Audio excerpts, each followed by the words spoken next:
Hello, everybody, and welcome to another episode of Written in Thorns. I am your host, Danny Rose, and with me today is a very special guest that I'm very excited about. This is Lucy Linger. She is from the UK, so Lord knows I've probably got her up way later than she needs to be, but the joys of international communication, right? Absolutely, yeah.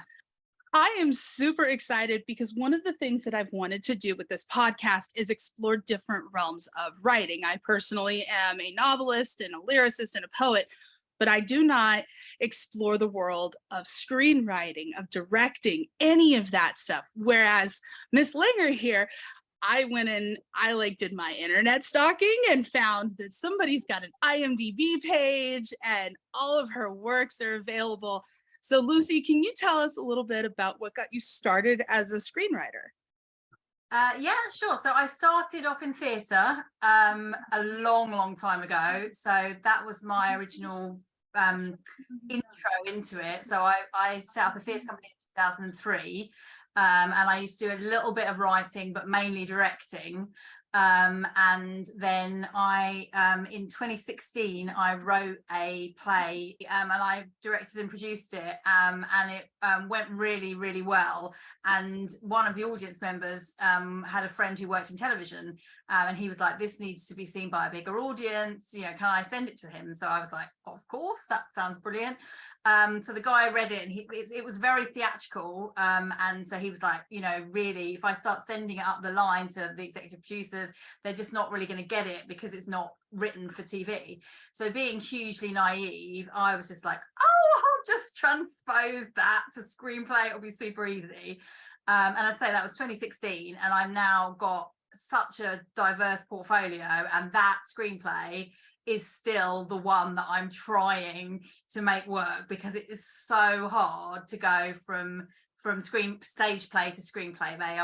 They're just so far away from each other, and sometimes it's harder to like adapt something and make it fit, like it's like a round peg in a square hole, rather than just starting from scratch and building the pegs that the way you need it. So that one I'm still like, but as I'm learning more, as I write more, I'm sort of understanding how I think that story can be told for the screen. So I'll get there eventually. That's going to be my one that's going to take me, you know, it's going to be the Queen's Gambit 12 years that is going to take me to that one, I think. That is awesome. I absolutely love that. I'm always interested in things like that. Like I've been on theater stages a little bit. I've done a few like small productions, but I've never done anything big. And the idea of taking something from what starts as theater and trying to do that on film, like you would think it would be an easier process, because like film, you can get all your different angles and everything, whereas stage is like one and done and you're good. And the idea that that's so much harder is fascinating to me. Yeah, I mean, one of the things I always think of with them is like theatre has always been a real audio kind of, that's where it's come from. You know, people used to go and hear a play because, you know, they were big amphitheatres and you sometimes couldn't really even see what's going on, and it would be, you know, it's very representative visually, and it's all about the audio experience that you're having. Whereas with the cinema, it started out as like silent movies, so it's like the complete opposite, all about the visuals, and the dialogue and all of that is much less, and TV kind of sits somewhere in the middle, and that varies a bit as well depending on what sort of style of TV you're doing. But so that's kind of where one of the main reasons they vary. But in this particular case, what was interesting with it is it's a two-hander play, and they create the environments themselves. Like they put chairs together and turn it into a car, and then they're in a pub, and then they're, you know, they can jump around wherever they want because it's one guy's monologue all the way through, and it's his memories. So he's kind of like telling us the story, and then the girl like kind of smashes in, and like, you know, she wants to tell her side of it as well, and we sort of watch it play out.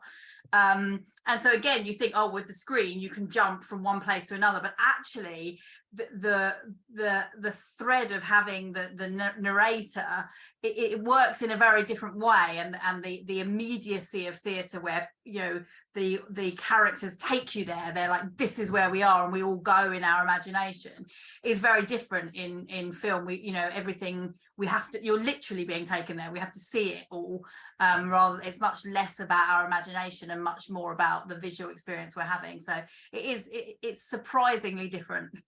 So one of the big things that we always hear is, you know, when you're writing, when you're creating a story, is the concept of show, don't tell. When it comes to writing something like a novel, it's using your good descriptors, it's having your characters interact with each other. When you're doing a screenplay, when you're writing something for either stage or for film, how do you integrate in the writing element the visualizations, so that when everybody's reading through it, it makes sense? So I mean, show don't tell is massive in screenplays, and when it's done well, it's just absolutely magic. Like, one of my favorite examples of it, I don't know if you've seen Three Billboards Outside Ebbing, Missouri, with Frances McDormand, and there's this absolutely stunning moment where she walks over to the window ledge, and there's a cockroach laying on its back, and she just gently flips it over with her pen, and then the scene continues. What a brilliant piece of show don't tell. You know, you could spend hours telling me what sort of character she is, what sort of person she is, you know, but in that moment, and it's a beautiful setup for later on in the film. I don't know, spoilers, but you know, later on in the film, her behavior, we know this is the person that doesn't want to see a cockroach suffer. That's how much compassion she has. So we know where this darkness has kind of taken her. So I feel like if you can find moments like that in a screenplay, where you can just, in a second, we watch something and we go, okay, I know, I've got this character, I've, you know, and so that's what I always try and look for. Sometimes it might be a great line of dialogue, it might be something like that, but certainly something really visual. And it's amazing how much we do infer from something. If we just watch someone do something, we're like, okay, you're a horrible person because you just kicked that dog and we watched you do it. And then you go into the house and we see you being really lovely with someone. We know, you know, you've got your nice bit of dramatic irony going on. We know you're horrible, and we didn't have to be told you were horrible. We didn't have to have pages and pages and pages. We had, in a second, we're like, okay, we know this is not what it's meant to be.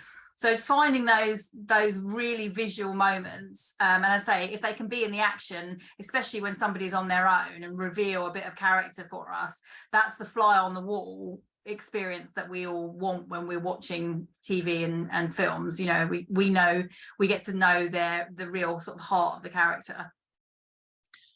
I absolutely love that. And like, I have this thing about bugs. So the idea of being the kind of person with enough compassion where you would save a cockroach, like, to me, I'm just like, nah, I don't want to even touch it with my pen.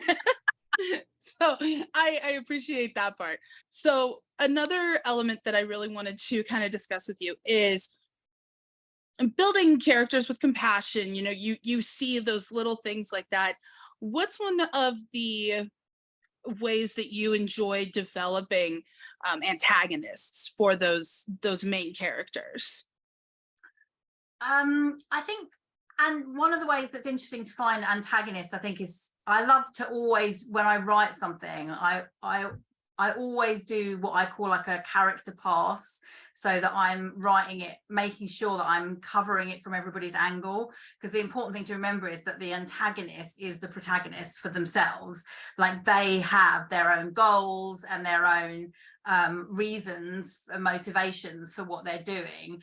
And so I always love it when, you know, obviously the antagonist is going to be in direct opposition to your protagonist, but if there can be some kind of element of reflection between the protagonist and the antagonist, you know, mirror imaging and things like that. So I almost always start with the protagonist and then look for what aspects of that character do I want to reflect, and how do I want to block them.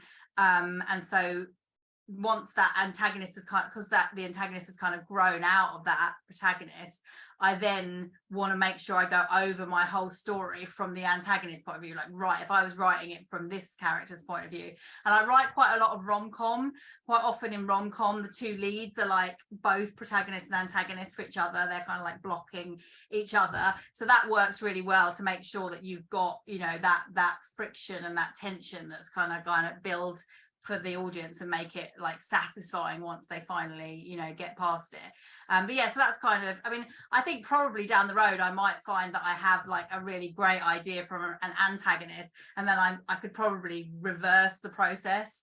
But I think because what you don't, what for me, I don't want to like a random protagonist antagonist that just happen to be in, you know, someone that works for the oil company and a protester. Well, yeah, okay, but what's the connection? You know, that they're what blocks them is only as interesting as what kind of bonds them and binds them as well. We're having all the things going on now. I got excited and smashed my desk and my camera like flipped up. So. Oh yeah, I feel you.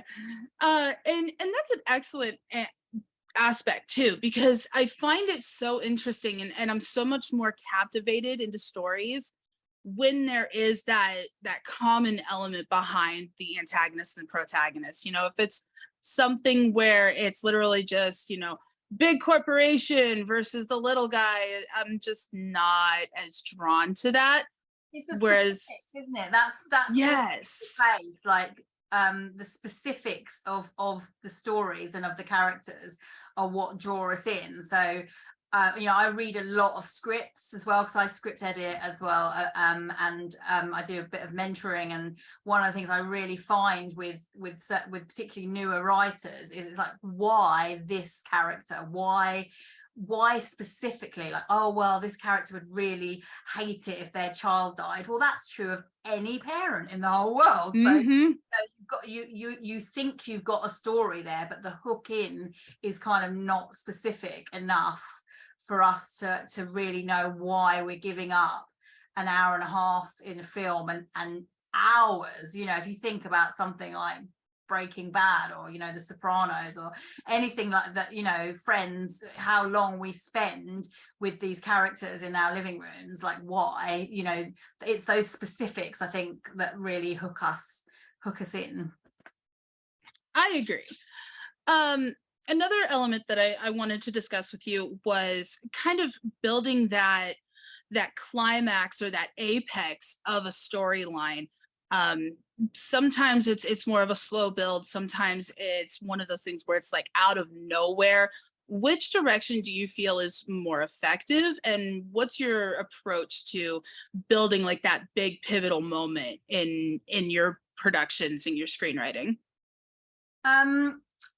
I think it's quite a sort of organic process for me. Like, when you sort of want to know where the story is going, because you want to know what experience do you want your audience to have, and then you kind of want to have your tent peg. Well, this is my process. I want to have my tent peg moments for where I want those, you know, how I'm going to carry the audience through that experience. And I know there's always a lot of debate about whether you just like write by the seat of your pants and see where you go kind of thing, or whether you plan it. And when I first started, I used to free flow write a lot. And I came up with this analogy that it's kind of like hiking, where it's like, great, you just put your hiking boots on and you just go out the door and you just go out into nature and it's amazing. But actually you do end up like just wandering around in the woods for a really long time sometimes. You don't know where you're going, and everyone says there's this amazing waterfall, but you never find it. Because whereas actually, you know, if you spend a bit of time doing some research and planning it, like, okay, we'll have a lunch break here, this is how we'll get to the waterfall, this is where we get, you know, and you kind of plot it out, then you still go out into the woods, you still find stuff as you write, but you at least know kind of where you're going. And so that's kind of where I've I've got now. I always sort of think of, you know, the midpoint as being my sort of lunch break stop, and then the climax bit is like, you know, that's the point of the hike. This is what we've hiked out to. And then if I'm, you know, I'm thinking I'm bringing the audience with me on a hike that I know that they don't, I want to make sure that they like, this is this amazing little river where you can fill your water bottle up, and this is such a great viewpoint, but really I'm guiding them along, and then I'm like, and here we are, and they come out and it's the Grand Canyon or something, you know, and they're like, oh my God. But like, if I don't know the Grand Canyon is there, then I'm just like, oh yeah, we'll just wander around the woods and like, oh, looking under a stone trying to find something, you know. So that's why I'm a big analogy fan anyway. I love analogy, but I really find that like, know where you're taking your audience and why. And so that kind of, and in fact, not always in my writing do I 100% know where that is, but I usually know what it feels like, and you know what the experience I want the audience to have. And then when I get there, I'm like, okay, no, actually it's not going to be, I thought it was going to be, you know, this reveal, or I thought it was going to be this, and actually now that's feeling a bit flat because of what's happened before. It needs to escalate more, it needs to go further. But again, that's all that's the fun of it, that even once you've planned it out, I think people think if they plan it too much, it's not going to be as sort of spontaneous. But you know, once you're out there hiking, anything can happen, and it's good to have some kind of, you know, some sort of plan. I find, especially if you're working to deadlines, which obviously a lot of the time we are now. Absolutely. And I do agree, because then that also creates that necessity in your mind where you have to be open to the concept of rewrites. I know a lot of people, they get very attached to their projects and they're like, I don't want to do a rewrite. And it's like, okay, but your big climax, it's not as satisfying as it could be, because you've already found these amazing things along the way. So I agree, that kind of also sets you up for that almost necessity mindset of, okay, well now I need to do a rewrite. Yeah, I mean, someone said writing is rewriting, and I 100% believe that. Absolutely. It's like you just have to get it out of you and onto paper, and then you're like, okay, what actually is this? You know, it's kind of like, you know, the first draft is like going to the grocery store or the supermarket and buying the ingredients. Then you come home and that's it. First draft's done. But now you're like unpacking, what have I actually got and what can I make out of this? You know, that's like, I feel like once you start editing, that's where you start actually baking the thing. And I know whenever I go grocery shopping, I inevitably forget at least one thing that's important. So then it's, do I go back out or do I just go with it? And that's exactly it. Like once you've got your outline, and once you've got your draft, that's when you'll know what you're missing. Whereas if it's just in your head and you're going over it, like, I think one of the worst things for most writers is that what is in your head is perfect and absolutely amazing, and what is on the page is vomit. It's horrendous and terrible and doesn't look anything like what was in your head. And so the idea of taking this beautiful magical thing and turning it into vomit is just, it's horrible. And that's where I think a lot of like the procrastination, so it comes from, and you kind of have to know, okay, well, it will be awful to begin with, but that's the part of the process. You've got to get over that bit, so that then it's out of you and it's, you know, in the real world, and it exists, so that you can then start moving it around and getting it into the shape that you really want it. And as I say, the more you plan for that, the less awful it is when it first comes out. And the more you know what you were trying to do, and therefore you know what you missed. Again, if I come back to the hiking analogy, you're like, oh yeah, we totally didn't go and do this bit of it, which is that, or why did I take them in this massive loop? I thought it was really beautiful, but actually there's nothing there at all. That could go, and all of those kinds of things. And you can, and I think people who, particularly because a lot of the time the free flow writing is the enjoyable bit, and then the turning it into something like edible for other people is the harder bit. And I think that I have various things that I do outside of the actual work in progress allow that. So like I love interviewing my characters is a great free flow exercise that you can do. So like, you know, again in a rom-com, male and female lead, they're on Oprah and Oprah is asking them, tell me how you met, like tell me your story. Mm-hmm. And again, the balance, again, like get your antagonist out. Like you've just been, you know, knocking that girl to the ground, and, you know, now bring her out. Like, tell me your side of the story. I love that for a free flow. That's put your hiking boots out on and just go, see where you get to, and just hear the story from other ways, and allow yourself to free flow, particularly if you're stuck in a project and you're like, you don't want to deal with the end product, but you need to write. I just find like going to something separate where I can just flow it out of me and just write. I love to do that as well. I actually really love that idea. I've never thought about like approaching it as in interviewing my characters before. I love that concept. I've never thought about it. They talk, you know, because obviously most writers have that experience of characters talking to you, but often that's like within the construct of a scene or within, so that they're kind of helping you with what they would say in that situation and how it kind of happens. Whereas especially in the early days when for screenwriting in particular, but I guess it's probably true for novels, when you're trying to get the voices of the characters, just letting one talk to you for a really long time. Like I write for both the American market and the UK market, and when I am writing for the American market, I've done interviews where I've had an American friend actually read some of it so that I can hear the accent in my head, because obviously my accent is different. I'm writing someone from Kentucky, and I've got so it's kind of getting that, but I find that interviewing them and getting that turn of phrase and just letting them roll really helps to get the voices in your and it's amazing. Like sometimes I've had it where like one of them will just start telling me about something that happened with their mother when they were like 12, and I'm like, I didn't know this is amazing. I wonder if this is going to be useful backstory, and sometimes it is and sometimes it isn't, and sometimes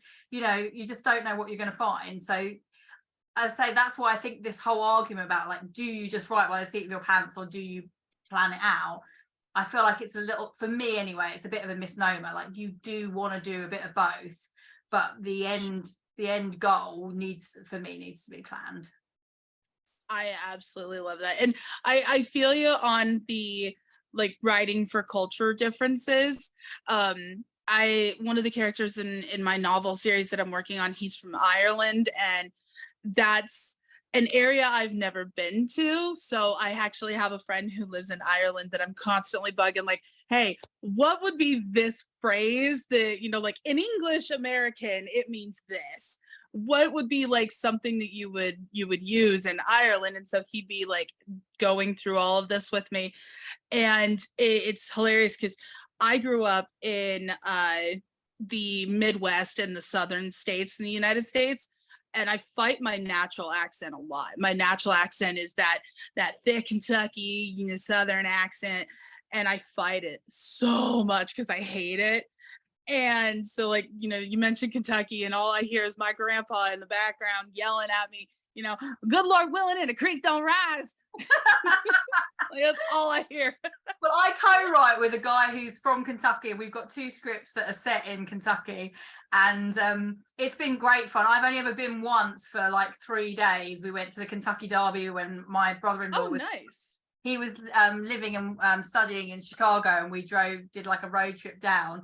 But yeah, it's been great because one of the stories we have is a UK girl who goes over to Kentucky, and so we've got to had the opportunity to use the comedy that has come just from us working together, where I'll like say an expression, in particular expressions like you guys don't seem to have like the same kind of old-fashioned expressions, like they got left behind when you all left on the boat, I think.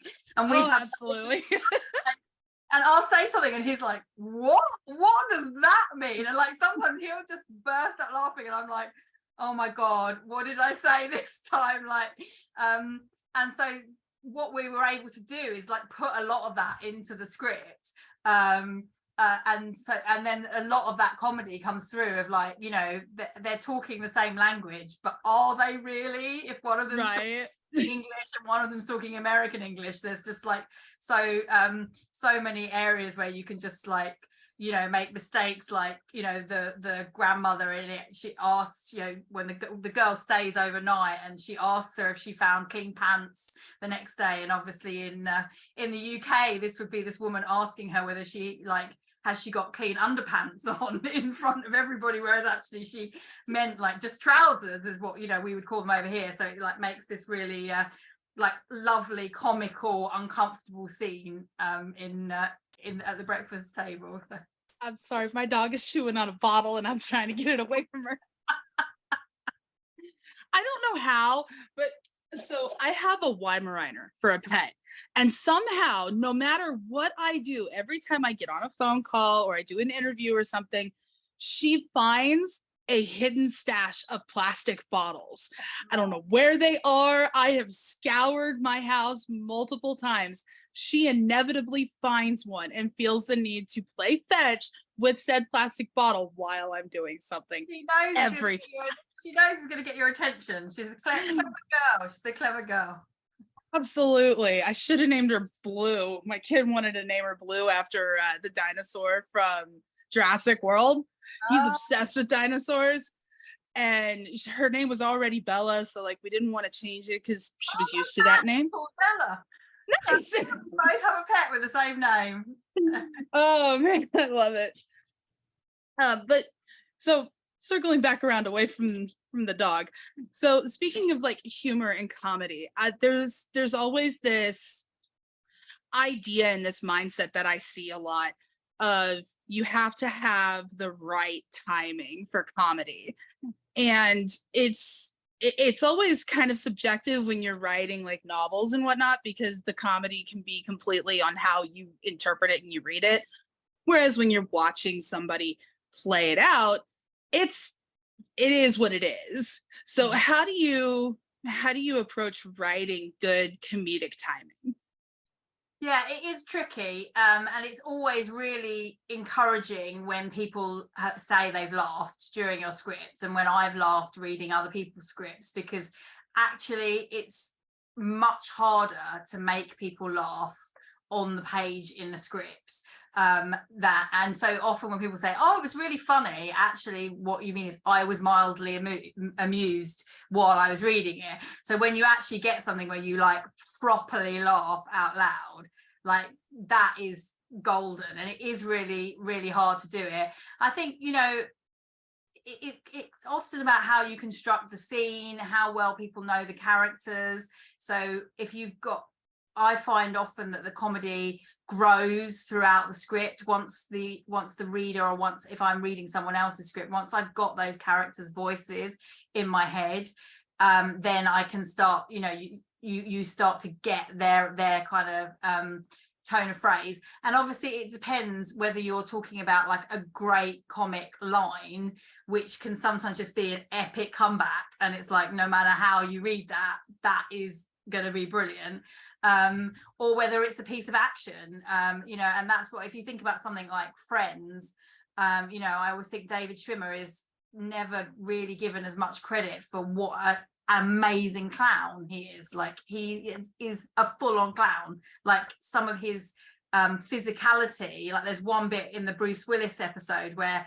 he's like behind the door and the door closes, he just like concertina collapses body down like under the bed. He's just amazing. And there's lots of slapstick stuff. So then obviously that, you know, as long as it's written in a way that you can really visualize it. And I always think with everything with screenplays, like especially if you've got people who are like used to writing novels or used to reading novels that start writing screenplays, and they want it to be a literary experience, and they want to use more flowery language and it's really difficult, because with a screenplay it's got to be more like a slip and slide. You know, I want to jump on page one and just hurtle all the way down that script, and often if you're trying to construct and set up a piece of action and it's too wordy and you're too specific in the blocking, then what you find is, as a reader, you're like going, okay, so he's there and she's like, okay, yeah, like you're trying to picture it. Whereas if you can give it, you know, just in a one line, just really kind of snappier, that usually helps with the comedy as well. You get lost in, having said, yeah, obviously the specifics of the world of the characters, but the specifics of blocking in screenplays, just they kill it dead. And in a shooting script, you might need that because you might want, you know, it's being used in a different way. A shooting script is being used by the production to know what props and what costumes and all of those kinds of things, whereas in a spec script, which is like when you're just writing speculatively and hoping that someone might want to buy it, you're creating an experience for that reader that you want to be speedy. And it's always, the other thing I always think is funny is there's always this kind of joke about people who love movies, like at school, like, did you read the book? No, I watched the movie. Like, they don't want to read. Like, the people that make movies do not want to read. They want to watch movies. But in order for you to get them to watch your movie, you have to make them read, which they don't want to do. So, right. and it's quite funny because often writers in particular, we love to read. So we're writing this beautiful, lovely, like flowery words that in our novels would be wonderful, and everybody's really getting drawn into them.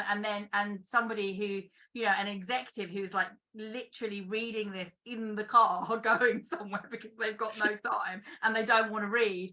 So I think that's one of the things that makes screenwriting, like, it's a writing of economy. And it's kind of like, I always think if you're a poet and you want to just write free flow poetry and then you decide you're going to write a sonnet, you suddenly have this really specific structure and rhythm and everything that you have to stick with. And I think screenwriting, for me, that's been one of the discoveries, is that there are lots of freer forms of writing, but screenplay writing has a really specific job, and so you need to really adhere to not adhere to the structure. Like, I'm not a massive fan of all the kind of save the cat beats and this happens on this page, but in terms of it, how it works organically and how the speed of it has to just hurtle us along and be creating pictures in our minds all the time. I absolutely love that. And it's definitely something that, as somebody who doesn't do screenwriting, I've never really thought about it. Like, it's always been a curiosity of mine. Like, you know, in this chapter, in this specific book, there's all these very beautiful words to describe something, big descriptors. And then it's, you know, as I've done some theater, those are never there because it bogs down the script. And it's like, okay, well, you're ruining the whole point behind it, and then people lose interest. So the idea of trying to like shop that script to an executive and while he's in a car, I love the imagery there, because it's like, that's exactly what it is. Absolutely. And that's the thing, like, it's always funny, people always talk about like selling out. There's a woman who runs a site called Bang 2 Writes, bang with the digit 2 and then write, and she always talks about how there's the difference between selling out and selling, and that's just not ever more true than in screenwriting, because you actually, you know, it's like being an architect. If someone's not prepared to make your building, if they can't understand the blueprints and actually build it, then it's never going to happen. And whereas with other forms of writing, you know, you can write poetry for 30 years and keep it in a drawer, or you can publish it, you can write novels, you can self-publish, there's so many different ways to get your writing out there. But as a screenwriter, I mean, you can write short films, which is one of the things I've done, and you can make those yourselves and you can make those with peers. But actually TV and feature film, really, you've got to convince other people. I mean, even in short film, you can't really do it all by yourself. Some people do, but you know, you've got to convince other people that this is they want to come and do it. And once you start talking about getting some decent money behind you, you've got to get executives, and they are busy, and they don't like reading. No, not at all. If you're a writer, you are writing for people who don't like reading. So it's definitely been a real experience for me, learning that and how to the screenplay document, especially, as I say, a spec screenplay. Like, people read something like a Quentin Tarantino script and they're like, well, why can't I do this? It's like, because you're not Quentin Tarantino yet. Like, he can do whatever the hell he wants. He's directing it himself. It's happening, and it's Aaron Sorkin's scripts are massively long, but if you send an executive a script and it's 135 pages and you're not Aaron Sorkin, they're like, oh my god, not only might this be rubbish, but it's really long and I don't like reading, so now I've got to long one. Whereas if you can create something that's like 90 pages, 100 pages max, and it flies, that's a good day for an executive that can sit and read it, and then they want to tell someone else in their company, you've got to read this, we've got to get this writer and we've got to meet them. That's what you're working for, really. Well, speaking of getting the finances and getting people to buy into it, I kind of want to shift the conversation a little bit to your upcoming project, where you're going to be directing, correct? Yes, I am. Yeah. So yeah. I'd love to hear some more about that project, because that sounds exciting. Oh, it's great, actually. It's going to be my second short film that I'm directing, which I haven't written. So mainly I've directed my own written work, but I'm in my theatre work, I almost always directing other people's works. I've been doing it for like 20 years, and I absolutely love it, because you've got that, as I say, you've got the blueprint, you've got that material there, and then you get to bring your own vision to it and bring your own stamp to it. And so this short film, it's written by a guy called Fraser Coull. He's a Scottish writer, and he's incredibly talented, and he's really obsessed with Scottish folk tales. And it's really interesting, because we get, like, we've got Brave, and we've got like Outlander, and there's we think we know stuff about Scotland, but actually a lot of those projects aren't being made by Scottish people. They're not being written by Scottish people, and they're not actually like the kind of fairy tales and traditional tales of Scotland. So he came up with this idea for this short film, based around a mythical dog called a catchy, who is the harbinger of death. I love it already. So yeah, we thought, what about a little girl who's got, her dog is her best friend and also the harbinger of death. And so that's kind of where it started from. But we wanted to look at, like, the one of the things about Scotland is that the nature of it is so it's so mythical. It's so magical in itself. Like, you go into their woodland and into the highlands, and it's just like, it's Lord of the Rings, it's just amazing. So we're really looking at playing around with where magic and reality kind of merge. And yeah, there's the dog. Those are talking about a dog movie. Yeah. I think she heard the concept of harbinger of death, and she's like, that's me. Yeah, absolutely. It's like, no, you're not. So we're shooting a teaser for it at the end of this month. So I get to meet the dogs, which I'm super excited about. So we've got some great dogs that we're going to be doing a lot of prep work with. So we're looking at what's possible in the VFX and in terms of color grade and what we could get in camera and what we're going to have to do. We've got an incredibly talented puppeteer who's she makes loads of different models and things. She's hopefully going to make some puppets for us. So on our Indiegogo crowdfunding, you can actually buy one of the models of the puppets that she's making for the film, which is amazing. That's awesome. Yeah, so she like sent them. She said, "Oh, I'll do a little mold for you, do a little sculpt," and she sent over a picture of it. And we were like, "Oh God, we have to make this work. We have to like incorporate it." So yeah, we've got a great team that we're bringing together, lots of Scottish people, lots of mix of real nice diverse crew. That's one of the things that I do. My production company, Linger Films, I'm committed to 50-50 gender split in the crew. And we always include at least one woman in the camera department, because that is one of those areas where women are just still so underrepresented. I work with a really talented director of photography, female director of photography, and she also works for a camera company, and she fixes the cameras for like all the James Bond movies and stuff like that. And, you know, she rocks up on set and people are like, oh, you're looking for hair and makeup? She's like, no, I've come to fix the camera, because if I don't do that, nobody's doing anything, because the camera's not working at the moment. Like, I love it. Yeah, now. So and it's just such a shame that those kind of stereotypes are still there, because she's, you know, absolutely fantastic. So yeah, we always have like a you know, I say either a female DP or a female AC, and yeah, this has got a great a really nice diverse cast, that's not diverse crew, and a young cast as well. We've got obviously a young girl, but the girl we've got for the teaser, this is her first ever on-screen performance. Oh wow, that's amazing. She did a really fantastic Zoom audition with us, because they're all up in Glasgow and I'm down in Surrey, in south of London.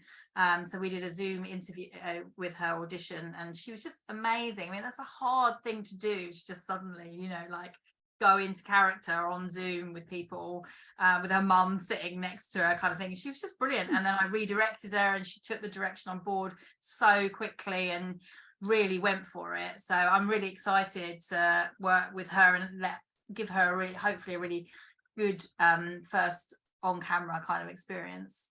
Nice. So with the concept being kind of like the dog is a harbinger of death, is this going to be more of like a darker vibe kind of project, or it's a family story? I mean, there's a darkness to it. I mean, the central character, you know, she has a lot of guilt about her mother's death, and she's in a very dark place at the beginning, and the dog is a harbinger of death. He's in a very dark place. He's, you know, he's terrorizing and people and dragging them to the underworld. So when they meet and when we start, they're both in this really kind of quite bleak and dark place. And then, you know, it's only a 15-minute film, but through the course of it and through the connection and the journey that they go on together, they both kind of find, there's a line in it where that her dad says, you'll find the light in the stories again, because she loves all the folk tales, but she's, you know, she's getting sucked into the darkness of them without finding that light that all, you know, that fairy tales and folk tales always have. And there's an element of that in the film where they, as they go through, they're both finding the lightness in their experiences and in their existence. And there's an element about death itself, and is it this dark, bleak, awful thing, or is it more natural, and as I say, all about nature and magic, and how those things all work together, and they're all part of the experience of being on Earth, and the sort of the connections that are made while we're here are sort of the true magic of it. So I think that it should be family friendly, but it is, as I say, there's a darkness certainly to begin with, but I think that's often true for fairy tales and folk stories. You know, there's often that quite scary kind of darkness to it, but then there's also something that we can learn, that we learn from it, as the characters do. I absolutely love that. It's definitely something where I always appreciate things that are family oriented. I have my kids where, you know, it can approach those more sensitive subjects and still have a way of being uplifting in you know, the core of the message, and it can still like help communicate that huge lesson for you, where, you know, it's okay to feel that darkness, and it's okay to feel somewhat, you know, sad about something. That there's nothing wrong with feeling sad. It's okay to be not okay, but it's still that message of, you know, you can still find that light, you can still find those happy things. So the idea of having a project that kind of approaches that topic and still be family friendly, I absolutely love that. Yeah, I think Fraser's great for finding the comedy in it as well, and that's really one of one of the things that always comes across in my work. It was funny actually when I first told my husband about the story, and we were having dinner, and I was just telling him the whole story, and he said, "Well, that sounds like kind of a lovely, gentle comedy, kind of with a bit of darkness in there, that then draws the audience in, and then just like sucker punches them at the end." Which is right up your alley. I was like, it's right on my alley. I love to draw people in and then really give them a bit of a sucker punch. And that's what this script really does do. That there's some lovely light moments, some lovely comedy in there, but the emotion, Fraser's really found that, and I'm really excited to work with the actors and to bring that out for as you say, for a family audience. Be great. That is amazing. And guys, if you want to support any of this, if you want to get your hands on that little puppet, because that sounds amazing, the links to the Indiegogo as well as Lucy's websites will be in the description box. So make sure you check those out. Go support her. I am so excited to see this short film come out. This sounds like it's going to be amazing. Yeah. I'm really excited. I'm just getting to go to Scotland and shoot up there, and really with the waterfalls and the the countryside and the greenery and everything, and then to kind of use that to create this magic. I'm super excited about it. I'm so jealous. That sounds amazing. Oh my goodness. Is there anything else that you want to talk about while I've got you?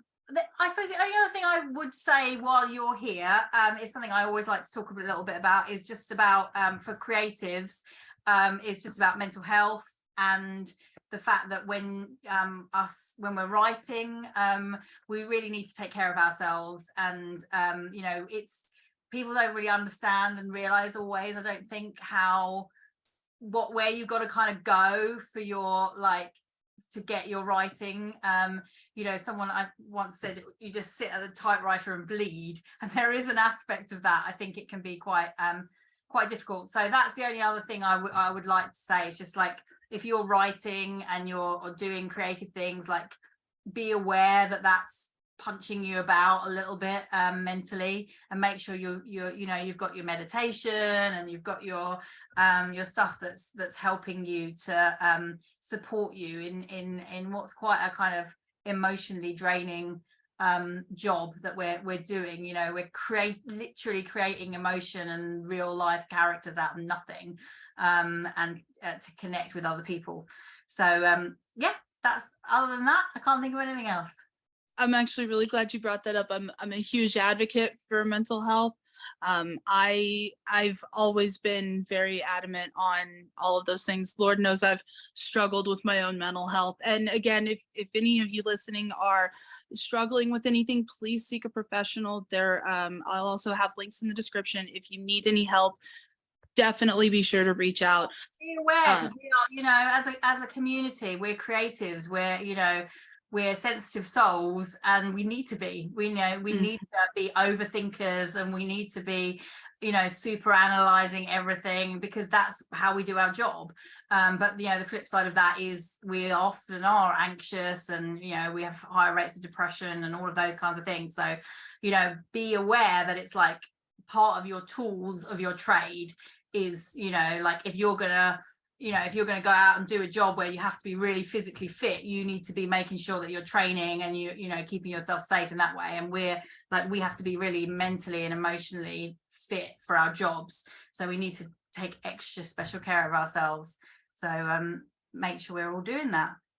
Absolutely. There's a reason you're never going to see my chunky butt fighting in an action scene next to someone like, Jackie Chan or something. I'd rather be sitting there eating deep fried Twinkies. I have my preference. Well, Lucy, thank you so much for joining me today. You have been an absolute wonder. It's been so good. It's been well worth staying up past bedtime. Yes, I definitely appreciate that too. Thank you so much. Guys, make sure that you are following everything with Lucy. Again, make sure you find that Indiegogo link down in the description box.